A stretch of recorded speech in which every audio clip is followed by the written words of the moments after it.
So proudly we hail at the twilight's last gleaming, whose broad stripes and bright stars through the perilous fight o'er the ramparts we watched were so gallantly streaming, and the rockets' red glare, the bombs bursting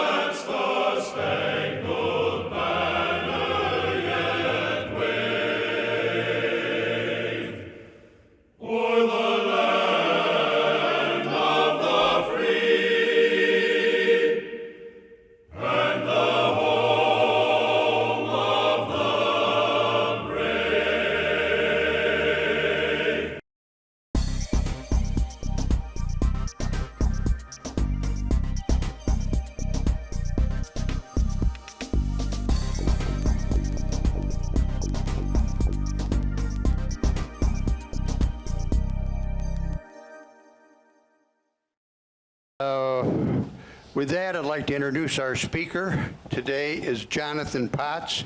He is Vice President Communications for the Airport Authority, and he's going to tell us about what's going on out there in the new terminal. So thank you, Jonathan. Thank you. Yeah. All right. I wonder if we can get the lights. Yeah. Might be a little bit easier to see. Well, thank you very much for having me today. I'm very excited to talk about this project. I think I was actually here in a previous life when I worked at Robert Morris University with Ollie Hampe, so it's great to see Professor Hampe here today. So I'm going to start by just talking a little bit about our vision and mission at the Airport Authority. And the reason I like to start with this is because we think of the Terminal Modernization Program as a manifestation of our vision and mission. It is definitely a transformative project, and it's really about making the airport Pittsburgh's airport. And I'll explain to you in a moment what I mean by that. I've only been at the Airport Authority about 10 months, and when I took this job, how's that? Is that better? Yeah. Okay. So I've only been at the Airport Authority about 10 months, and when I took this job, the question I got from everybody was, what is the Terminal Modernization Program? It's admittedly not a particularly elegant name. So there are three big components to it. First, and probably the most...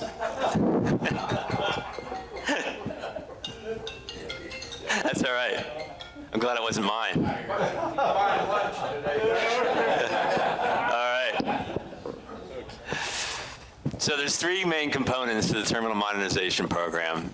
The first, and probably the one that's most evident to you as you drive to the airport, as you make your way around the airport these days, is that we're building a new landside terminal. So the landside terminal is where you check into your flight, where you check your baggage, where you go through security when you're leaving for a flight, on your way back when you come home to Pittsburgh. It's where you go and get your luggage. It's where you go and you either get your rental car or go back walk to your car. We're replacing that building with a new building. It's about 811,000 square feet. And just to orient you to the current landside terminal is about half that size, and I'll explain in a moment why it's getting bigger in a moment. So that terminal, there's also a new parking garage. Again, not the most elegant name. I can wipe my hands because, like I said, I only started 10 months ago. But the multimodal complex includes the rental car facility. It's going to include about 3,300 new public parking spaces. There's going to be, as well, there'll be charging stations for electric vehicles, and there's going to be some surface lots. So altogether, we're going to add about 6,000 new public parking spaces. So right now, we have about 17,000 parking spaces at the airport. It probably doesn't seem that way when you're trying to find one. And parking, admittedly, has been crunched lately because we are seeing a lot more flights and flight levels returning to pre-pandemic levels. But when we're all done, we'll have about 23,000 public spots. So that's a nice bonus. And then a whole new airport roadway system. So there's going to be essentially a triple-decker bridge that's going to take traffic to that new landside terminal. There'll be one level for departures, so people coming to catch flight, one level for arrivals, so the people who are getting a ride, and then one bottom level, which is for commercial curbs, so taxis, Ubers, buses, lifts, things like that. So then after I'm always asked, what is the Terminal Modernization Program? The question I get then, and the one you have, is why, all right? So today's Pittsburgh International Airport, which I think a lot of us still refer to as the new airport, because it replaced the original Greater Pittsburgh International Airport, which opened in 1952, I believe. It opened the current airport opened in 1992, and a lot of stuff has changed since then. Barry Bonds had a much smaller head, and he played for the Pirates. We had a very interesting election that year. And then a couple of things on this page. I mean, one is a very somber note. It was before September 11th. But it was also when Pittsburgh was a U.S. Airways hub. That's actually maybe a little bit anachronistic, that photo, because in 1992 it was still called U.S. Air, became U.S. Airways later. And so the current airport was built as a U.S. Airways hub. It was built to the specifications of U.S. Airways. U.S. Airways went through 2 bankruptcies, eventually dehubbed Pittsburgh, and it got swallowed in a merger with American. So the airport today that you fly in and out of was built for an airline that doesn't exist anymore. So what did it mean that we were a hub? Probably one of the most important things, and something that didn't really occur to me before I started at the airport, was when Pittsburgh International Airport was a U.S. Airways hub, 80% of the people flying through that airport were connecting from another city. All right, they weren't Pittsburgh residents per se. They were flying into one airport. They would get into that airside terminal where that great airside mall is. I know it's probably a little bit bigger then. They would wait a couple hours for their next flight. Maybe they'd have a beer, coffee, have a meal, and they'd get on a plane, and they'd never come in the city, and they'd never set foot in that landside terminal. So as a result, if you've ever had to get in line way back in the corridor to the Hyatt to go through security, that's the reason. Most of the passengers didn't have to go through security at Pittsburgh International Airport when it was a hub. Then you layer onto that, of course, all the additional security requirements that occurred after September 11th. And, security checkpoints is just one obvious example, obvious to the public, of why the current landside facility is inadequate.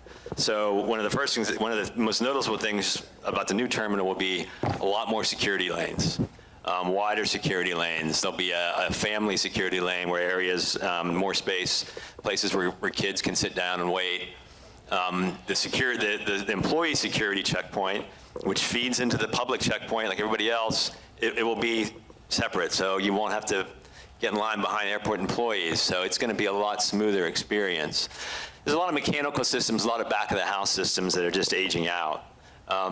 The baggage belts, we have a very vast baggage system because, and I'll talk about this more in a little bit, as you know, the landside terminal is about 4/10 of a mile or so from the airside terminal. That's why you get in that train. That train, by the way, costs about $4 million every year in maintenance. So you think of that baggage system, you think of how far those bags have to go to get from one terminal to the next. A lot of times they're bussed on tugs, and so it takes a long time. I think you've probably all waited, beating your bags by several minutes to the baggage carousel. As I said, there's a lot of back of the house systems that are just starting to wear down. And it's just time. One of the things that's going to happen as a result of this, because of some of those old systems that we're eliminating or that we're going to be replacing, is that we're going to save probably around $20 million a year in operations and maintenance costs, a little bit less. So it's going to be a more cost-efficient airport, and it's going to be a lot more friendly for passengers. So I'm just going to, this map, and I'll share this. I'll leave the presentation, and I'll send it to the club as well, so you can look at it at your leisure. I'm not sure how well you can see it, but so this is the airside terminal, about half of it on this map. It's kind of like that famous X design. This is the existing landside terminal, So again, you get in that train and you go all the way through here underneath those parking lots, to airside. The new terminal is going to be right against it. It's basically adjoining it. This is that new parking garage I talked about. CSB is this customer service building. That's where you go to pick up your rental car, return your rental car. It's kind of like a pathway that leads you from the garage to the new terminal. So in addition to adding 6,000 new spaces total, we're going to be tripling the number of covered spaces. So the spaces that you essentially never have to go outside. You park your car, you'll be under, in shelter, under cover, protected from the elements while you walk in. This is just a rendering of what it's going to look like from the air. Again, this is the current airside terminal, and that configuration won't change. It's that kind of famous X design that the airport is known for. This is going to be the new landside terminal that I described to you. Again, directly adjoining that airside terminal. This is that parking garage and rental car facility and that customer service building, that can lead you straight in. And then, of course, as I mentioned, we're adding some surface lots, and a lot of the other existing parking that we have in the airport will remain in use. This is the view of the landside terminal. I believe this is the departures level, so it's where you're getting dropped off to take a flight.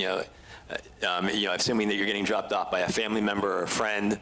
One of the things that we talked about in the design is that we want to try to mimic, some of the topographical features of the Western Pennsylvania. So that roof mimics the rolling hills. You see like what we call tree columns. They're steel, but designed to look like trees. And that's again, that's the top level of that new roadway system we're building. This is kind of like a curbside view of what that departures level will look like. So again, you would get dropped off, go right in, right to the ticketing level. This is a rendering of what the ticketing desk is going to look like. We ended up not using wood for that ceiling. That's going to be a faux wood, and one of the reasons we opted against wood is just because of the toll that time and humidity can take on wood, but it's going to look very natural. You probably are getting the sense already there's going to be a lot of natural light in the facility. We're using this constellation lighting to look at just a little bit more natural. At nighttime, it'll mimic the night sky a little bit. What you're seeing here, and again, in this new terminal, right now, when you come to the airport, if you get dropped off at the ticketing level, you go in, you check in, maybe if you check a bag, you have to go down one level to security. The new terminal, that's all going to be in one level. So all the departures level, everything you need to check into your flight, check a bag, and then go through security is going to be in one level. This is an atrium, and then that's looking down at security on the other end. Now, this is a rendering of one of the unique features of the new terminal. It's actually an outdoor terrace. There's going to be 4 of those. So there's going to be 2 pre-security. So if you decide that if you're picking someone up at the airport, you decide you're going to park and meet them inside. If you have a little extra time, you can, if the weather's nice, you can hang out outside, maybe grab some coffee. If you're catching a flight, but you're not quite ready to go through security, you want to relax a little bit before you do so, you can spend some time there.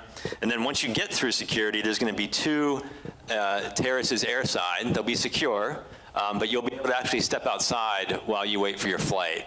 There'll be some areas, there'll be I think some children's play areas. There'll be some shading, as you see there, a little bit of protection from the sun and other elements. There'll be some seating areas. So we actually are just putting these out to bid now. We're starting to construct just some of the basic infrastructure. If you are at the airport now, and if you walk down by Concourse D, which is where the Delta flights go out of, you can actually walk across, and there's little windows that look in the construction site, and you can actually see some of the infrastructure for that.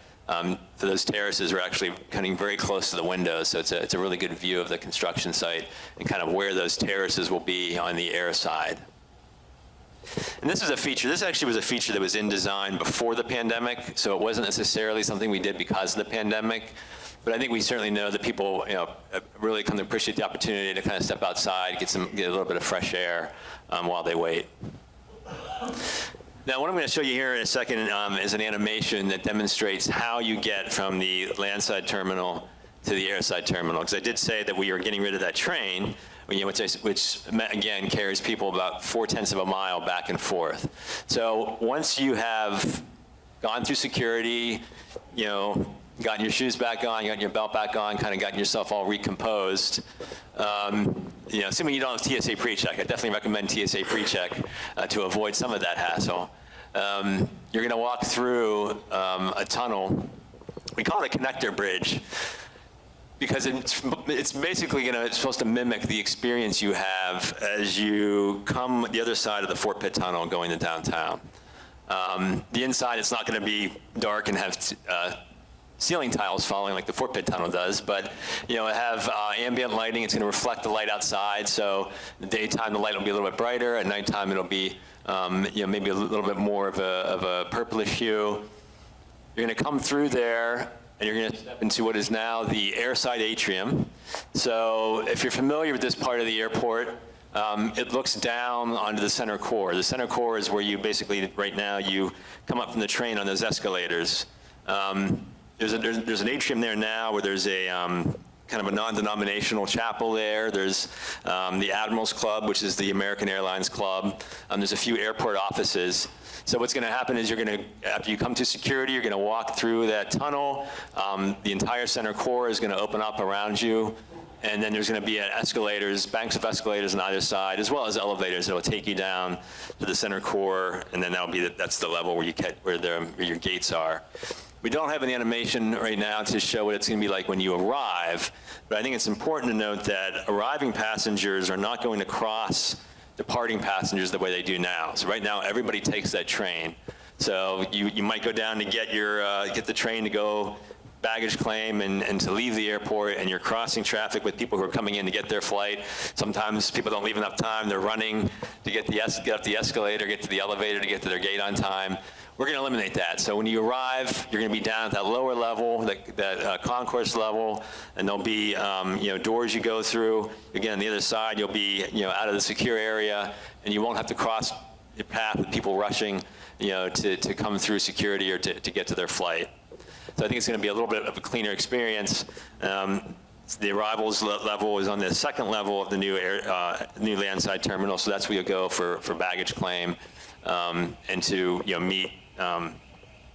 meet your family if they're meeting you. One of the things that's kind of interesting about Pittsburgh, it's not something that happens everywhere, is that we have a lot of people who come still like to drop off, pick up their family members and friends at the airport, come inside and wait. You may have done it, maybe your family does it. Every day as I leave, I see people by the Dunkin' Donuts, by TSA, waiting for people to come, or down in baggage claim. We're actually putting in a lot of space to accommodate meeters and greeters because we know it's something that's unique about the Pittsburgh Airport. And I think that's something that I think we always want to get through, this idea that instead of being built for an airline, a single airline, least of all one that doesn't exist anymore, this is really built for the people of Pittsburgh, because today, since we're no longer a hub, we're what's called an origin and destination airport. So now, instead of having 80% of our passengers connecting from another airport, 80% of our passengers either begin or end their trip in Pittsburgh. So there are people in the Pittsburgh region, the Western Pennsylvania who are flying out, are people coming in to stay in. This just kind of summarizes some of the benefits of the new terminal. As I said, shorter walking distances, a lot more security lanes. So we think we're going to shorten that security wait time, better wayfinding. We're going to have some room for some additional concessions.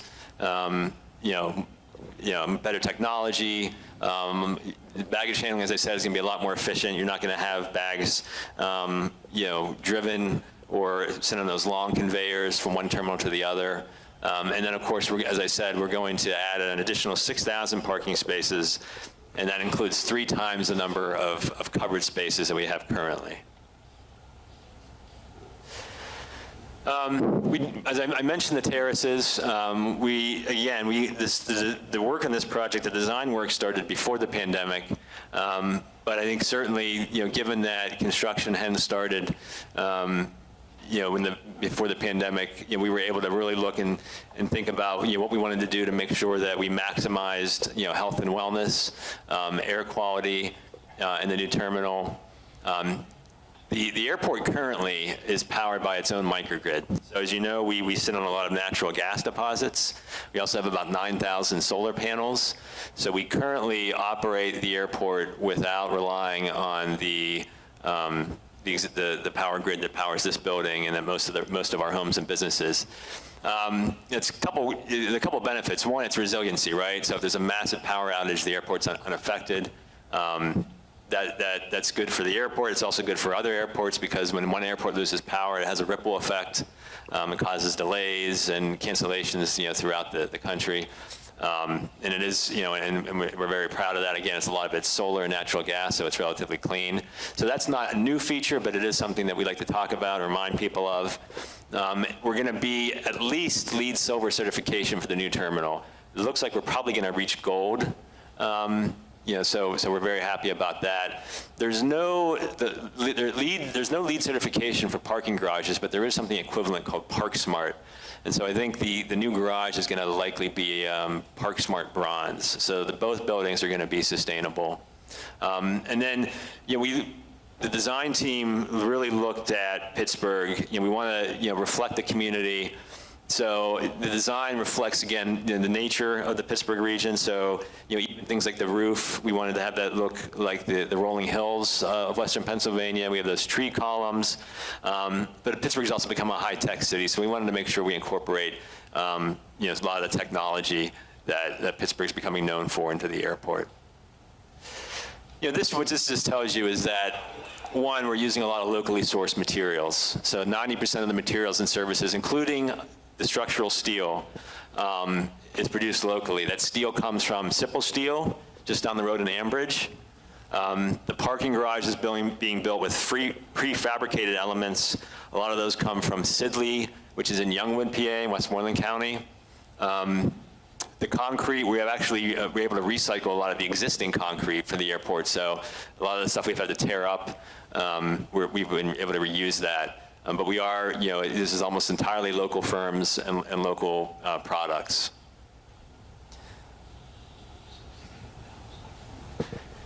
And then this one just gives you a little bit of the finances. So the new airport's going to generate approximately $27 million in tax revenue for the region. I'll skip to that bottom bullet point. We are not spending any local or state tax dollars. We are getting some federal infrastructure money. Right now, I think we're in line for about $23.5 million dollars in federal infrastructure money. So not a lot of the project. The project's probably around 1.4, 1.5 billion total. But again, no local or state tax dollars. Creating about 14,300 jobs. That's direct and indirect. By the time we reach our peak, we'll probably have about 1,000 construction workers on this site. I think right now we're about 600 to 700 construction workers currently. Some of that depends on the weather because some days you have more than others. So it's about $1 billion in labor income that we're generating for the region's workforce. About $2.5 billion in total economic impact. And like I said, no local or state tax dollars. The airport operates essentially from fees that we charge the airlines. We also, of course, get parking revenue, the natural gas revenue, concessions revenue, things like that. So we are not operated by tax dollars. The project is funded through long-term bonds that the airport will pay off through operating funds. And again, those operating funds come from fees paid by airlines, through things like parking, concessions, and then there's natural gas revenues. One of the things we wanted to do, I keep talking about how we wanted to make this the community's airport, Pittsburgh Airport, and of course Pittsburgh, I mean Pittsburgh, the region, not just the city. And we want to make sure that we open up opportunities to as many people as possible. And one of the big barriers, to opportunities, jobs can be childcare. And so we're one of the first airports in the nation to open an on-site childcare facility. And it's not only open just for airport employees, but it's also available for the construction workers. We just had the ribbon cutting last Friday, August 4th. It's going to open officially in September. And again, it's right off the construction site, so it's very convenient for airport employees as well as construction workers. It's run by a group called Learning Care, the Learning Care Group, and one of their facilities is called La Petite Academy, so that's what it's called, La Petite Academy at Pittsburgh International Airport. So that's one of the things that is associated with the project. It's not exclusively about the project, but we think it's something that we're proud of and that we'd like to highlight. And similarly, we also have partnered with several community organizations to provide more opportunities for people to work in the building trades. And so we partnered with, in particular, two organizations, Partner for Work and the Builders Guild of Western Pennsylvania. And we just had our first Pitt to Work cohort graduate. And what that is, it's essentially a pre-apprenticeship program. So people of a range of ages, we had about 2 or 3 recent high school grads. We had people in their 20s, 30s. We had some folks in their 50s who wanted to change careers. They go through a 5-week program. They meet with the building trades, contractors, unions on the job, on our job site. And it basically prepares them for careers, for apprenticeships and careers in those fields. And of the 12 people who graduated in that first cohort, I think about half of them they graduated on a Friday, and they were starting apprenticeships or jobs the following Monday. And again, I mean, we think this is going to benefit us because it's going to, provide, a source of new construction workers for the project, but we think it's going to pay dividends in the community, once this project is done. I kind of like to think of this as almost like a high-tech Amish barn raising. We're relying on the entire community to help us build this airport, and we're hoping that it benefits the community, not just through having a great new airport, but through providing more opportunities for people to go into good-paying jobs, family-sustaining jobs, have access to childcare, just to open up more opportunities for people throughout our region. There's just a little bit of a time lapse. I'll just kind of talk over this. This might actually be about two months behind at this point because construction starts or takes place pretty rapidly. During the pandemic, American Airlines parked a lot of their jets on what we called Taxiway Bravo. When those were moved, we started breaking ground in about October 2021. Started digging up this area outside of C&D Concourse, which is why, as I said, if you go to the D Concourse, you can look out the windows and see the construction site. We're reusing a lot of that. I think at this point we've recycled all of that concrete. You can kind of see how it has come together over the last almost 2 years now. One of the great operational challenges, and something that we do quite well and quite safely, is having those big red cranes at an active airport. We coordinate very closely with the tower to make sure that there are no visibility issues. There's a lot of moving parts, and so it's a massive operation. It's moving along quite well. You can see that structural steel go up. We're actually about a month away from the completion of all the structural steel. You can see the roadway system kind of going up there, those big, tall supports for the roadway system. The roadway system, that's one of the few areas we did have to go outside the region. You see those, what they're called tub girders that kind of form the basis of the roadway. Those are a very specialized piece of equipment. They had to be shipped up from Tampa. So as I said, this is probably about 2 months ago. So since then, the roof has been nearly completed. We started pouring the concrete for the roadway system. So probably this fall, we'll actually start using that for some construction vehicles. And then, you can see that we'll be starting to fill in what we call the envelope. So the building enclosure, we're going to start putting glass in. Actually, I think today we're going to start installing some of the baggage handling systems are going to start to be installed. The escalators are going to start to be installed. We're planning to open the first half of 2025. And it's going to essentially be what we call Big Bang opening. So it's not going to be phased. There'll be one day you'll be using the old landside terminal, and then the next we'll switch over to the new landside terminal.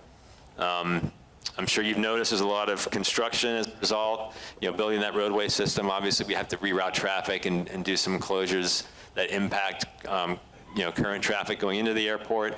And of course, I'm sure you've seen all the scaffolding and the new traffic patterns, foot traffic patterns in the center core, and that's a result of that bridge that we're building to connect the new landside terminal to the airside terminal. I thought I would just, before I, turn it over to you for questions, just wanted to give you some perspective on what's going on now.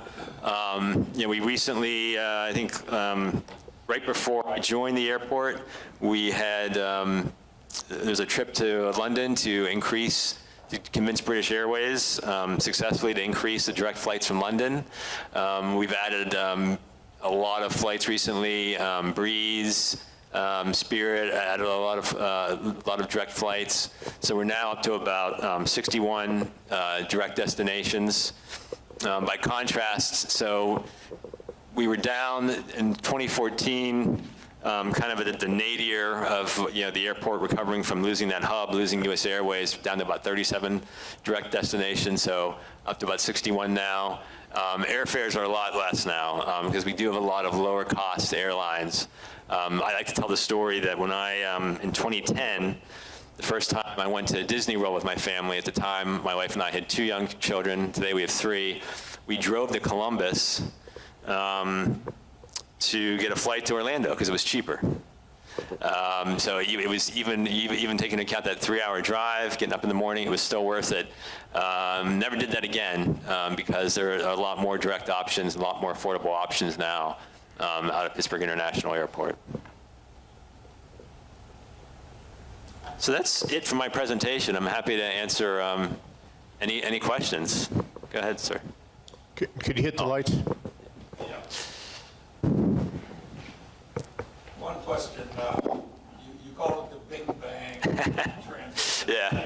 You're probably a hell of a lot more to it than that. Well, we certainly hope that it's passengers don't notice the transition, right? We want it to be as smooth as possible for passengers. And the reason we use that term is just, again, there's 2 options. There's like a phased opening and the Big Bang, which is probably not the best term to use when you're talking about airports and air travel, but it just means that, like I said, if you have like a 2-day flight and you get dropped off, at the current landside terminal, when you come back, you'll be going through and getting your bags at the new landside terminal. And we have a team, we love acronyms at the airport, so the acronym is ORAD, it's Operational Readiness and Transition. We have a whole team that is working on, one, preparing our workforce for this transition, right? So how is your job going to change? How is the technology you're using going to change? Where are you going to park in the new terminal? How are you going to get through security? Ultimately, that process is going to have us at some point having volunteers from the public come in and testing the systems as if they were flying out. So we might bring in maybe 500, 600 people and say, give them an assignment. Say, we need you to come in, we need you to park, we need you to check a bag at Southwest. We need you to come get a bag at Southwest. It might be a little less complicated at Pittsburgh because, again, we're not rebuilding that airside terminal. So, for example, I just visited Kansas City's airport as part of a fact-finding trip for the airport. They had 3 terminals there. They consolidated them into 1, including all new gates. So everything changed. So the airlines, where they, landed the planes, where you caught your plane changed. So it's going to maybe be a little less complicated than a transition in an airport like that. But yeah, there's going to be a lot of work behind the scenes to make sure it's done right. That's why I always, I'm the old PR guy, I never want to get too committal as to the opening. I mean, I think, we're aiming for March 2025. But again, we want to make sure everything works right for the passengers and that they have a good experience. Excuse me. You go ahead. Will you have any movable walkways going out the tunnel? And also, did you lose any gates in order to make room for the new landside terminal? Well, we didn't have to eliminate any gates. I mean, we are, we've had some gates we've closed over the years because we don't have as many flights as we did at the peak as a hub. So we have not lost any flights. In fact, we've been continuing to gain flights during the construction period. Right now, there is not a plan for a moving walkway in the tunnel. It's about 150 feet. We are looking at it to make sure it's fully accessible. There are going to be multiple ways to get down to the center core once you get out there. In addition to the escalators, there will be elevators, just as there are now. Again, the overall walking distances are going to be shorter because, again, you're not you're going to be right into the center core once you get there, so you're not going to be coming off the train, going up the escalators. The walking distance inside the terminal, partly because having everything on one level is going to be a little bit more convenient. But yeah, as of right now, we do not have plans for a moving walkway in that tunnel itself. I have 2 questions. Are you still going to have the cell phone parking lot? I'm sorry? The cell phone parking lot. You still going to have that? Yeah, I think we're going to have some. I know we've had to, construction has kind of impacted that, but I think we are going to have plenty of spots for the short-term, parking. Right now, for example, you can park in the short-term lot without getting charged. So I think we are going to have, an accommodation for people who just would need to stop and make calls. Okay, my next question is, how do you address your critics? In other words, I know it's too late because the price is going up, but some of the criticism that I've read that the airport hasn't gained any since pre-pandemic totals of the traffic, that it went from the 23rd largest airport in the country into the 40s, and how is it going to impact the economy of the region? Are they going to be able to bring in new companies, new technologies, or are they just going to build the airport to enrich the airlines? Well, it's not going to enrich the airlines. The airlines are, paying for it essentially. I think one of the things I would say is that the airport, as I said, one of the reasons we're doing this is because it's simply that landside terminal simply does not accommodate the passenger traffic we have now. So you're right, we do not have the number of flights we had when we were a connecting airport for U.S. Airways, when we were a hub. But there are a lot more people who are going in and out of that landside terminal, and that's why it's, going through security is just an unpleasant experience.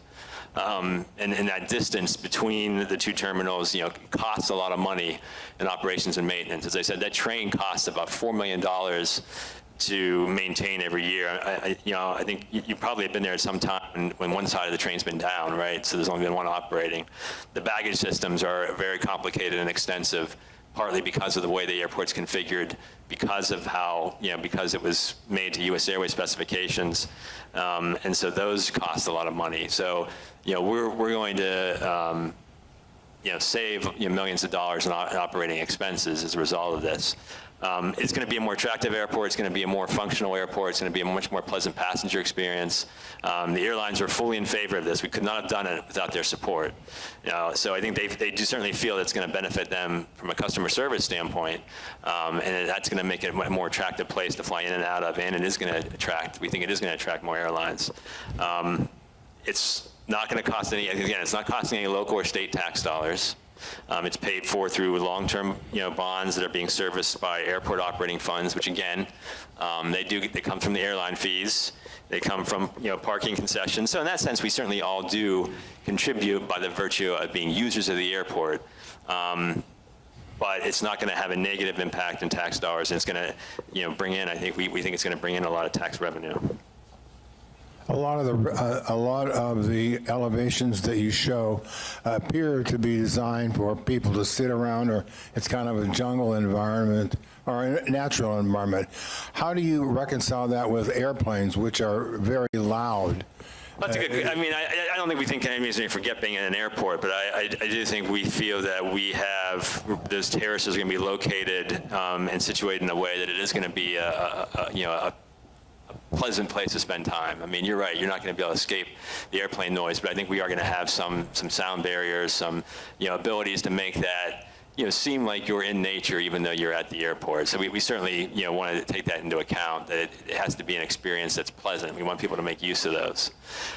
We do want to have we have a lot of natural light in the building, and we also have a lot of wide open spaces, and that's partly I think to accommodate concerns that people have about crowds now, but I think it also is going to make it just a more pleasant space to be in. It's going to feel a lot less crowded and a lot more open. Go ahead, sir. Just a comment. About a month ago, I had the opportunity where I was kind of roped into taking my daughter and someone she works with to the airport to fly to Chicago.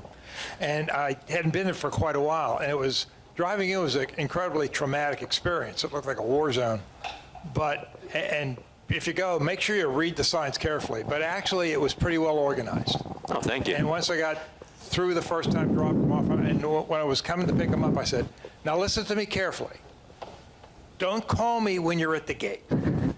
Please call when you get off the plane. You're standing in the terminal, then call me, because I don't want to have to circulate 3 or 4 times through there.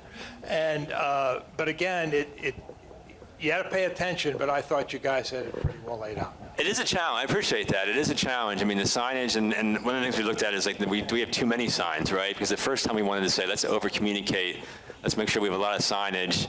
And I think lately we've been looking at, like, are there too many signs? Are they confusing, particularly with the child care center opening, because there's a sign for the child care center. So I appreciate the compliment, and we are evaluating all the time whether the signage is adequate, whether it's clear, and so it's good to hear from some people who are actually flying. Okay, for the older people like us, you guys going to provide then go-karts, right, for that 150? Because at our movement, to go that 150 feet or whatever it is, we probably missed the flight.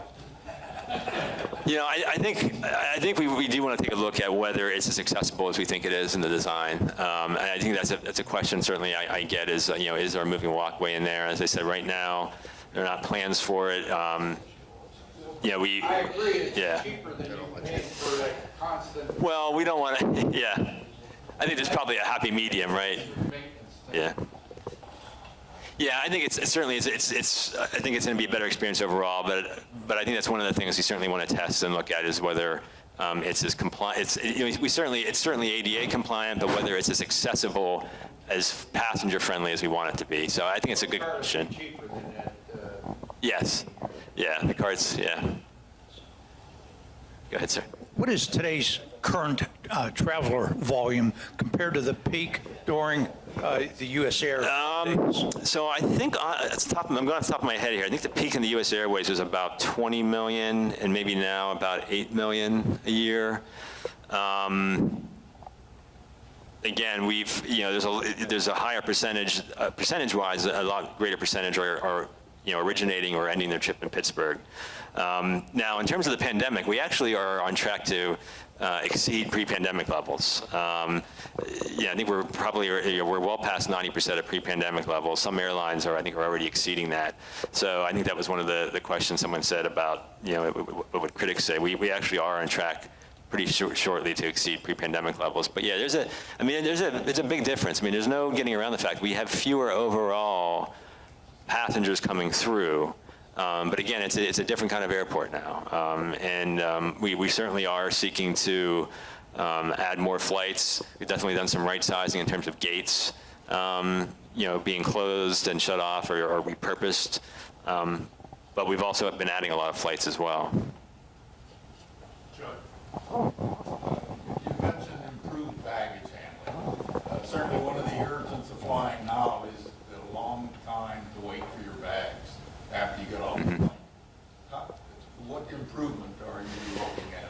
Well, the big thing is the distance, right? So being 0.4 of a mile between where the bags have to go when they take off the plane, to the landside terminal that's a big difference. Like I said, right now there's a big conveyor system. There's also a lot of them get trucked, like literally just like baggage tugs that just drive them around. So I think eliminating that distance is going to be a big part of it. Two, the new baggage systems, right? They're not going to be as prone to breakdown. They're going to be high tech, more efficient. But a big part of it is just eliminating that distance between the two terminals. What's your prediction of an average wait time now? You might be exceeding my expertise on that one, so I'm going to have to research that when I get back to you, yeah. Any chance or any opportunity for another hub option? I don't think we ever would close the door in that. I think the industry has changed a lot. I don't think that's in the near horizon. I think certainly businesses miss having a hub because of all the connections. From a average leisure traveler, ticket prices are a lot less. And so I think from that standpoint, I think there's a lot of benefits to being an origin destination airport. We just want to make sure that the airport is suited to what we are now, but I think we also are building in some adaptability so that, that we allow ourselves some room for growth. Couple questions. One, the current airport, when it was first put in, the cost of shopping in the airside terminal was arranged to be competitive with downtown or outside airport costs. Yeah. What's the status of that, maybe currently, but also where's that going? That's still a requirement. In fact, I actually was at a meeting recently with the representatives of the airport concessions, and we're going to be doing auditing of that soon. And there's a whole system that we use in partnership with our concessionaires to evaluate and make sure that they are adhering to what we call street level pricing. And the other question was about the microgrid. I wasn't familiar that you had with having that currently. So it's in place now. It is. And is the plan to improve or expand that at all? And what percentage is it of the overall grid, and what percentage of the power that is needed is provided by that microgrid? So for the airport operations itself, 100% of our power is supplied by that microgrid. It's about 2 years old. It relies on natural gas, which is we have right on our property, as well as about 9,000 solar panels. It doesn't power, for example, Dick's, right? Or it doesn't power the office parks that are part of the airport property. You may have heard of Neighborhood 91, which is a relatively new light manufacturing business park we have on our property. It doesn't power that, for example, but it powers the terminals, it powers all the operations for the airport. So we are not on the grid. Now, if there's something goes wrong, if there's an issue that has to be fixed, we can seamlessly go onto the grid, right? So that's the whole purpose of having it. It's resiliency. But when it's operating normally, we do not rely on it for normal airport operations. And again, the advantage of that is it's cleaner, but it also allows us to keep the lights on and keep the planes landing and taking off when there's a massive power outage in western Pennsylvania. Go ahead, sir. Is it working? Yeah. Yep, I can hear you. Right now, for extended parking and long-term parking, you have moving walkway. What will happen to that walkway, and what buses will be provided because they have some additional distance to get to the airport? Yeah, clearly we're not going to make people walk that whole distance to that parking, since it will be farther from the terminal. We're looking at a range of solutions. I think certainly we should shuttles. We'd love to have some. I think we're looking at some, electric shuttles. Maybe some autonomous ones once that technology is reliable enough. But yeah, we'll be shuttling people from those spots. As I said, we don't want to take any parking away. We want to add it. And right now we're on track to add about 6,000 spaces. In those new spaces will be close in. There'll be a lot of spaces that aren't as close, and so we definitely are going to want to shuttle people to and from those. John, question: what are you guys doing with the current landside terminal where baggage pickup is? There was talk about trying to save that for another use. Is that going to be wiped out? As of now, it's budgeted for demolition. We've looked at other possibilities. It would be quite expensive, either for us to renovate it for another use or for a third party. We would love to see it reused, but again, it was built to be an airport terminal, and so it's an aging one, and so it would require extensive, very expensive rehab to be used for any other purpose. So security, I know you didn't mention too much about it, and I'm sure security will still be the essential scan and search, but can you address how you're collaborating with TSA or whoever, and if the airlines are participating on how to improve that? Sure. None of the regulations will change, right? The requirements stay the same. We are going to have a lot of new equipment, so it'll be the latest equipment for scanning. But ultimately, those regulations are set by, the federal government. It's just going to be more lanes, a lot more lanes, wider lanes, more space. But the essential, requirements aren't changing. Certainly, TSA is, they're one of our partners in this project, along with, the county police that also have a presence there, the Customs and Border Protection. That's one of the things that's going to be improved that I didn't really mention is the international arrivals process. But yeah, so we definitely are working in partnership with TSA. We're working with them on all the equipment needs. But the essential security requirements, and that's just a fact of life in, 2023.